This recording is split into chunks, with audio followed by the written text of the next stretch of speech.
Yo, what's going on everybody? So recently Demon Slayer came out with a brand new movie and I was fortunate enough to go see it with a friend. And for the most part, the whole experience was pretty much fun. Everything was going great. You know, as far as the movie, if I had to give it an actual rating, I'll give it an 8.5 out of 10 or maybe a 9 out of 10. And most of the reason why I'll probably give it an 8.5 out of 10 is because I knew what was going to happen going into the movie. Like going into this movie, I didn't even see it as a movie, to be honest. I just went in saying, oh shit, season 2 of Demon Slayer, let's go. And going to see that movie knowing the stuff that I know about the manga, like it pretty much took the oomph that I probably would have felt had I not read or even gotten into Demon Slayer in the first place. As for my friend, she loved the shit and she never even seen Demon Slayer before. And based off the reactions in the movie theaters, I probably would have said the people in the movie theater loved the shit as well. Which leads to my first point as to why I even made this video in the first place, the overall reception of the movie. Now if you're watching my video, you probably already saw my thumbnail because it's probably what made you click on my video in the first place. I have the word overrated plastered all over the Demon Slayer movie board because that term is being associated with this movie. And the reason why the word overrated is being thrown around so much with this movie is because of Rotten Tomato and their score when the movie first came out. When the movie first came out, Rotten Tomato gave it a score of 100% while the audience score was 99%,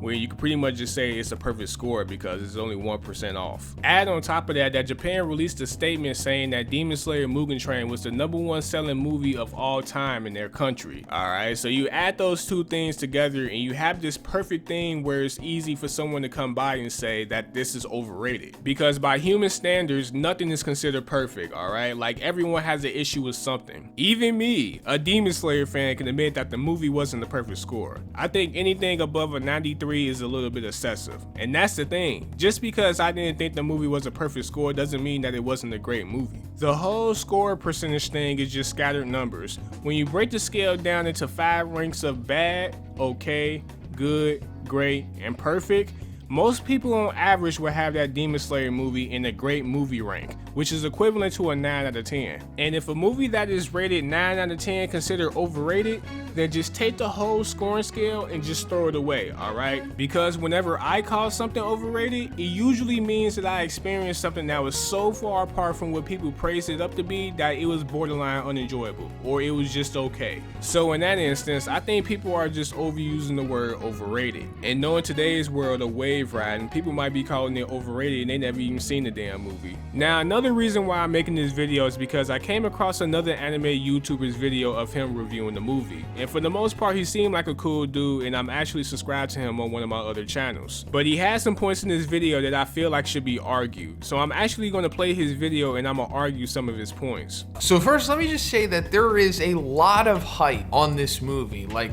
some of the most hype that there's ever been on a movie, possibly. Like it's the highest grossing movie in Japan ever. And I think it was also like the 4th highest grossing movie in the world last year or something. And it has a 100% on Rotten Tomatoes and a 99% audience score, which was also 100 not too long ago. So with all that being said, is the hype warranted? And just straight up, I don't think it is. Alright, so point number 1, is the movie worth the hype? Now our friend here clearly doesn't think the movie was worth the hype, but in many ways I thought the movie was worth the hype. Only because, like I said in the beginning of the video, I came into the movie theater thinking, oh shit, I'm finna watch season 2 of Demon Slayer. I didn't come in thinking I was gonna actually watch a Demon Slayer movie. The only people who thought it was the actual Demon Slayer movie was people who never heard of Demon Slayer in the first place. Another thing that I thought contributed to the hype and the success of the Demon Slayer movie is the fact that it was only exclusive to the movie theaters. Like, if the fanboys can only watch it at the movies, then I'm pretty sure they're gonna flock to the movie theater to see what happened in season 2 of Demon Slayer, especially for those who didn't read the manga. It would have been the same for My Hero Academia, Jujutsu Kaisen, One Piece if they ever decide to condense one season into a movie and only make it exclusive at a movie theater.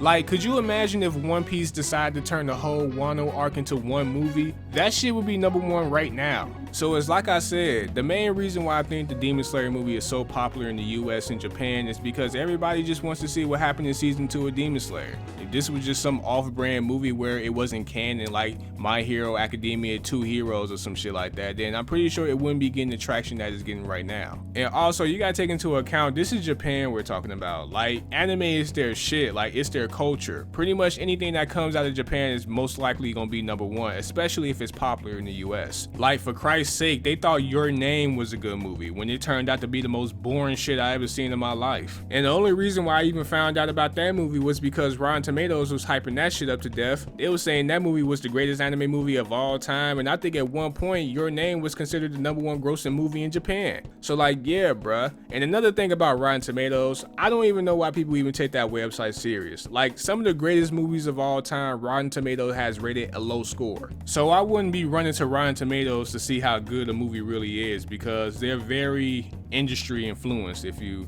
know what I mean. And also, don't let the hype affect the way that you view the movie, because that's what our friend did here. Because I'm pretty sure the main reason why people even went to go see this movie was because the hype that surrounded it. Whether it was Rotten Tomatoes and their 100 score system, or Japan giving it the #1 spot on their movie list, I'm pretty sure that's the main reason why people flock to the movie theaters to see this movie. Also, you have to take into account that motherfuckers just ain't got shit to do. Like, they bored as hell in their house and they looking for anything to get outside. So when they heard about the Demon Slayer being the #1 movie in Japan and, you know, Rotten Tomatoes giving it a 100 score, they were like, oh shit, that's something for us to do. Let's go watch this movie, right? It's the reason why motherfuckers on YouTube got vlogs of them coming from the fucking Demon Slayer movie premiere. Like, this shit makes no sense, bruh.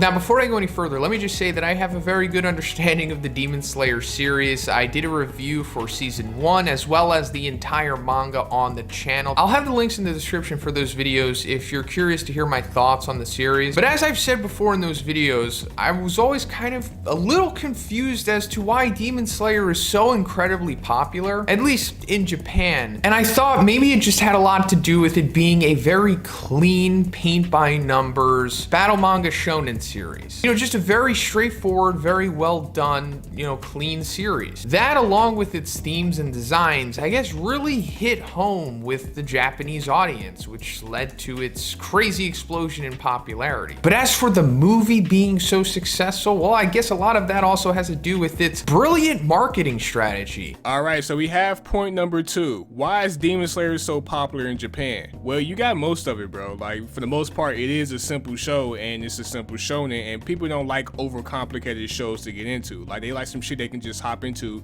and get right out. Considering that motherfucker got busy lives too, that makes it even better. But another reason why it's so popular in Japan and the US is because it's just better than a lot of shit that's out right now. Like, besides Jujutsu Kaisen and One Piece, I mean, what else is out there that's better than fucking Demon Slayer? Like, people is not finna go to the show and see Black Clover and My Hero Academia, my guy. Like, fuck that shit. Another reason could be is that samurais is just really popular in Japan, just like how superheroes is super popular in the US states, which could probably be the reason why My Hero is so successful, if you ask me. Now, you claim that you've seen all of season 1 of Demon Slayer and you covered all of the manga on your channel.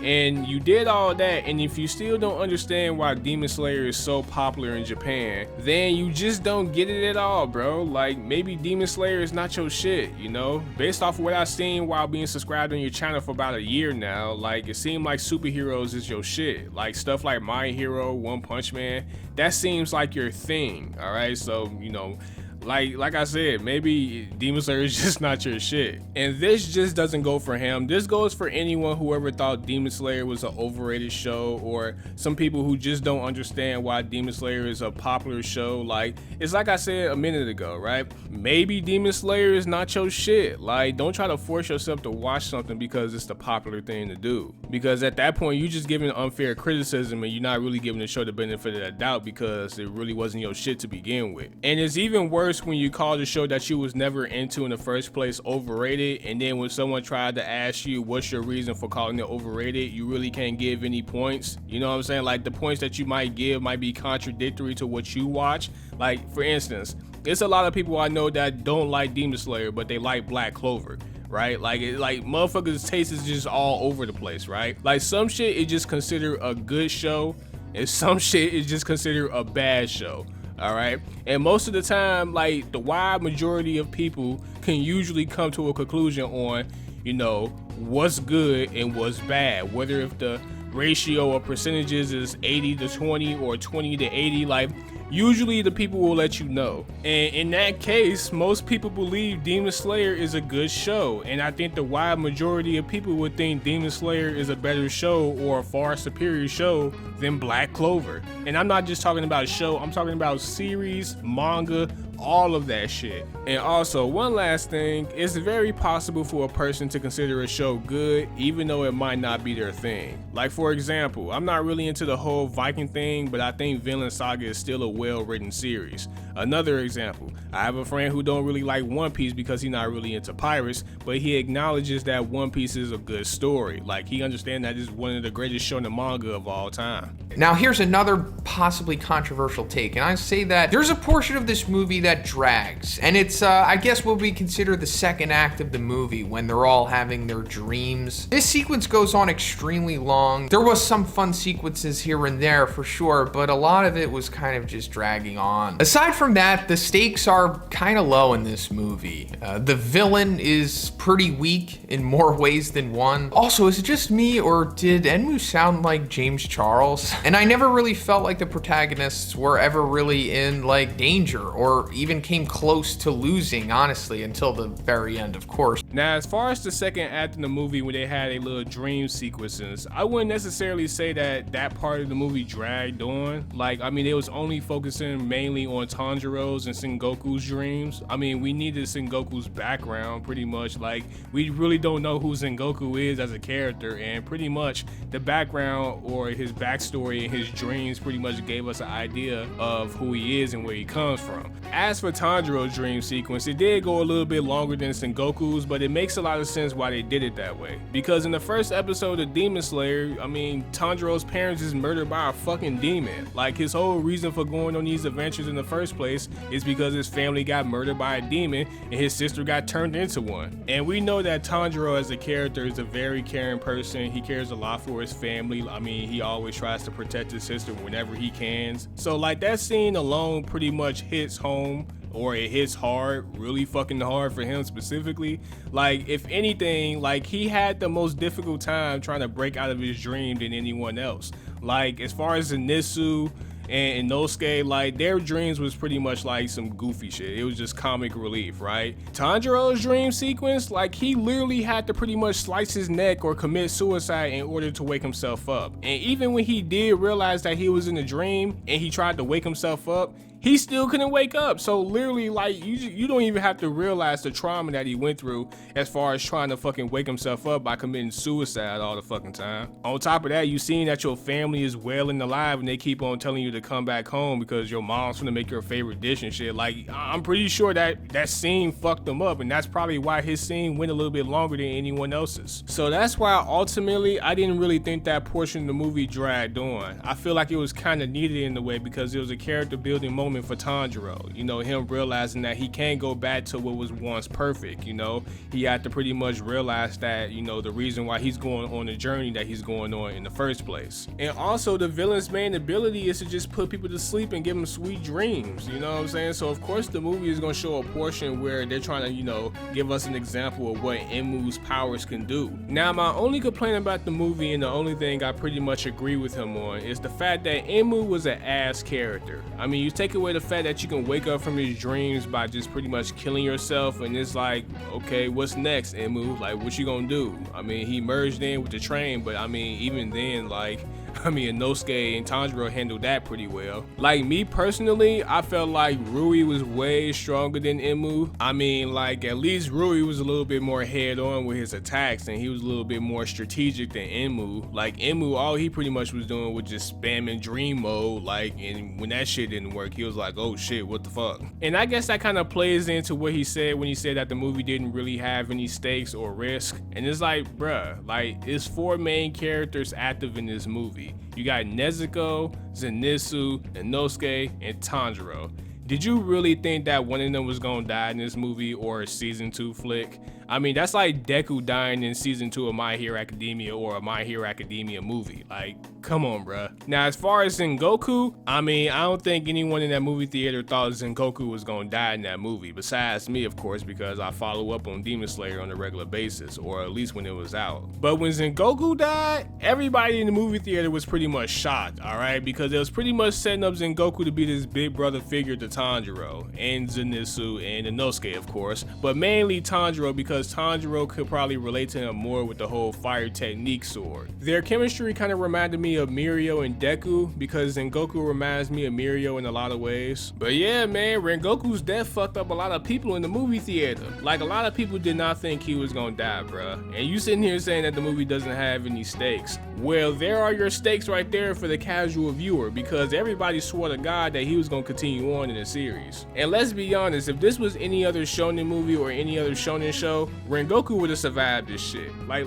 let's be honest, bro. And one of my favorite moments in that part of the movie was the fact that Akaza was running away because he was trying to get out the sun, and Tanjiro was calling him out, saying come fight him and shit, and Akaza turned around like, you stupid motherfucker, why would I come fight you when the sun finna come up? Now, let's be honest, if this was any other show in the series, Akaza would have ran back and kicked Tanjiro's ass to the point where he almost died, but Akaza would have ended up getting defeated by the fucking sun or some shit. Like I'm saying, bro, like, this show has common sense. But that's pretty much all I really had to say about his video. As far as the other things I heard people say that they had a problem with the movie is the fact that Nezuko wasn't more present enough. And me personally, I don't understand that at all because she pretty much saved everybody. Like, what more do you want her to do? I think these weirdos just want to see a little girl because they think she's really adorable, and you know how these weirdos is in the anime community. It's a lot of fucking weeaboos out here doing smash and passes on fucking anime characters. But overall, the movie was great, like I said. Like, I think in the beginning I said I'll give it an 8.5 to a 9 out of 10. Like, if it wasn't for me reading the manga and not knowing anything coming into this movie, I probably would give it a 9 out of 10 or probably a 9.2 or something. Like I said, anything over a 93 overall is a little bit excessive, you know, but for the casual viewer, you know, like when I said I brought my friend, she said she liked the movie a lot. She gave it a 9 out of 10, and she really doesn't watch that much anime, or if any at all, you know what I'm saying? But for her to actually just come in and see the movie without knowing anything about it and still give it a 9 out of 10, it kind of speaks volumes, especially when you take into a fact that it's not that many girls out there that really watch anime. But that's pretty much all I had to say. If you like the video, like and subscribe. I very much appreciate it. It's your boy Trigger Senpai, and I'm out, man. Peace.